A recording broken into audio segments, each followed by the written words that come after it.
પંચમ સ્કંદની કથા એ આપણે જોઈ ગયા. હવે આવે છે ષષ્ઠમ સ્કંદની કથા. સુખદેવજી મહારાજ પરીક્ષિત રાજનને કથા કહે છે કે પ્રાયશ્ચિત કરવાથી પાપનો અવશ્ય નાશ થાય છે. સાચા હૃદયથી માનવી જો પસ્તાવો કરે તો કદાચ આપણાથી કોઈ એવું કર્મ થયું હોય તો પરમાત્મા અવશ્યમાંથી મુક્તિ આપે છે. સુખદેવજી મહારાજ કહે છે, હે રાજન, પરમાત્માની કૃપા વગર પાપ એ છૂટતું નથી.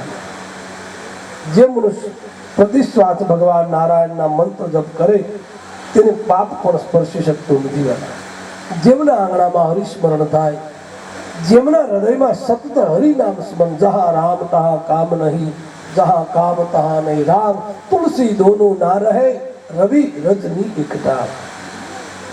જ્યાં સુધી સૂર્યનારાયણ રહે, પ્રકાશ રહે, ત્યાં સુધી અંધકાર આવી ન શકે. જ્યાં સુધી હૃદયમાં રામ સ્મરણ શરૂ છે ત્યાં સુધી કામની તાકાત નથી કે એના પર બળવો કરી શકે. જે ઘરની અંદર સત્સંગ થતો છે, જે ઘરની અંદર સત્યનું આચરણ થતું છે, ત્યાં કદી કલયુગ છે એ પ્રવેશ ન કરી શકે. જ્યારે આપણા દ્વારે અસત્યનું આચરણ થાય ત્યારે જ કલયુગ પ્રવેશ કરે છે. તો હે રાજન, પરમાત્માના કૃપા વગર પાપ ન છૂટી શકે.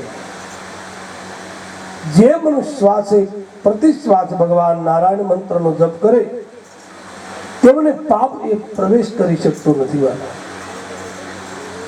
જે પોતાના પ્રાણ પરમાત્માને શ્રી કૃષ્ણને અર્પણ કરે તેને પાપ કરવાની ઈચ્છા થતી નથી.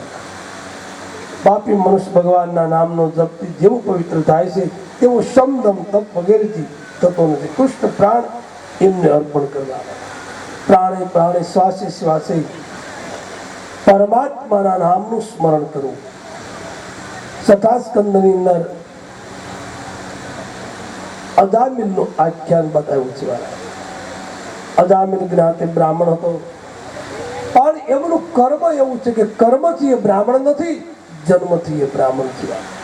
કર્મથી જન્મથી હું ને તમે બધા સરખા છીએ, પણ જન્મ થયા પછી જાત કર્મ સંસ્કારો કરવામાં આવે.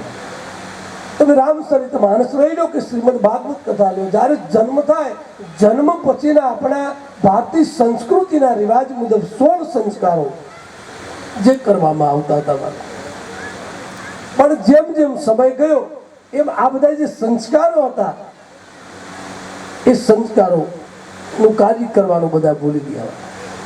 જન્મ થાય એટલે જાત કર્મ સંસ્કારો કરવામાં આવે. જાત કર્મ સંસ્કારો થાય પછી નામાવિધાન, બાળ ગોવાળા ઉતારવાના સંસ્કારો થાય, ત્યાર પછી નામાવિધાન સંસ્કારો, નામ પાડવાનો સંસ્કાર થાય. ત્યારે આખો પરિવાર ભેગો થઈ બેસે, નામદેવ મહારાજ ભગવાનની પૂજા કરવામાં આવે, સ્થાપનો કરવામાં આવે, અગ્નિ પ્રગટ કરવામાં આવે. પોતાના કુલગુરુ એની પૂજા કરી અને પછી કુલગુરુને કહેવામાં આવે